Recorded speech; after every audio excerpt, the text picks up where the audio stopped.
Omero akaita zvinhu mwangu ka. Somari kamvise heti. Chamari zvakaoma. Zvinhu zvakaoma mwana mai. Ukaona mudheni makungosara sauti nemasamba ka.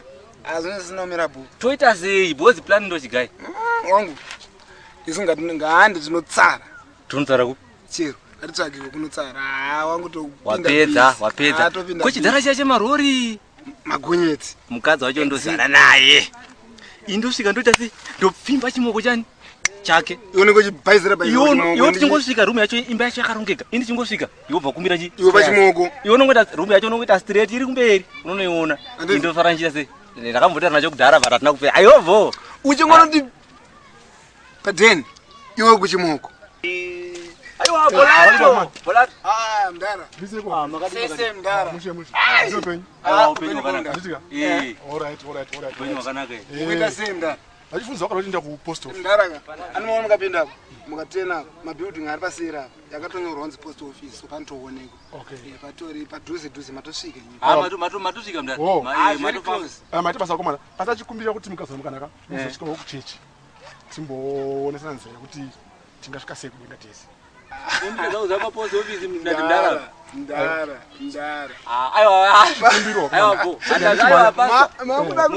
Makuda kutotitaridza nzira yekudenga imi muchitaza kuziva kupost office. Mweziva sei? Bomdara. Uya. Bomdara. Chamari tona matatoga. Aiwa. Ina wasai.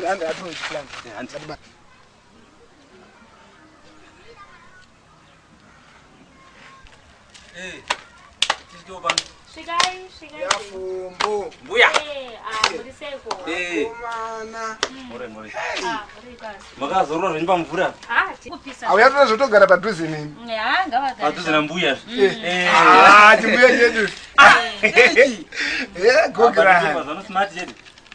Yadis. Tupisi kai. Zvatosakara izvi. Kushaya mari chaiko. Inda. Kuna mari mazuva ano. Handii lockdown. Asekura wasati auya. Vakauya vakadzokera musuno. But mukutaza kuti mari kutamba. Kuri kutambura. Nakakora nezvi. Mutombatere aiwa. Aiwa ndibate. Mwana chi. Ndakabata. Makabatwa nezvi makadhakwa here? Ama. Batsire une toilet. Muda toilet. Mukapinda apa mukaenda straight. Makatarisa kuno kune left kwenyu ndokune dore toilet. Dore kutanga. Ndo toilet mu. Because pakaimbabwe. Ando awa enda. Ndikuya sewe. Okay. Dore kutanga iro. Ndapanza mbwe. Saka mbuya zviri. Kuri sei? Ndi. Iri sei mari yenyu? Mari hapana. Hapana. Right. Chinzwaika mbuya. Pane pandakamboya pana last time. Sekuru aripo. Tara chokwadika. Moyo wangu makautora. Kana mchizama kuti makatora moyo wangu murura uzama utaura kuti chi? Ndoda kupinda pa love.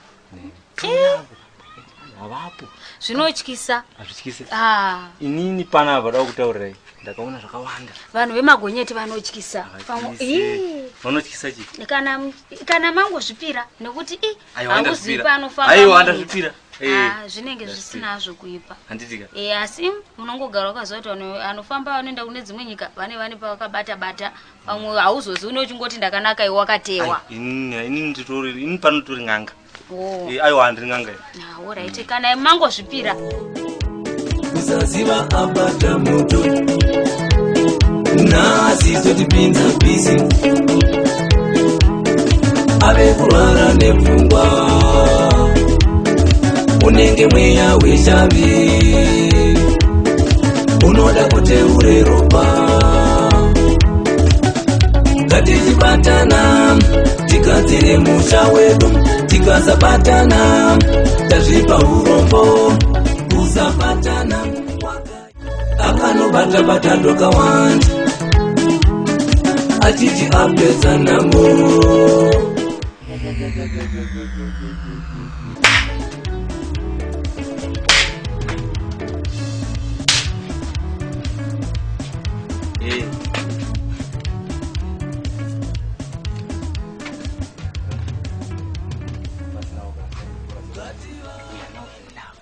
Saka todini. Ngoda tindi.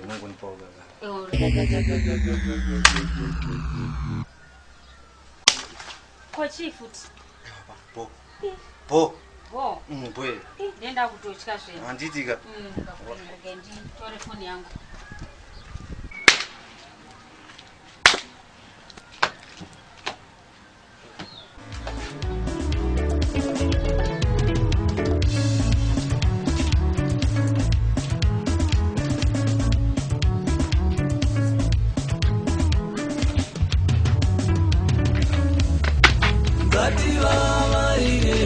kukonera Mwari titinamata tiwane upenyu ngatizvininipise kwavari Mwari. Boys zangu. Chindi.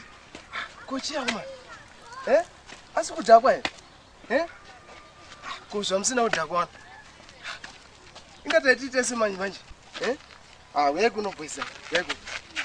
Uya kuno.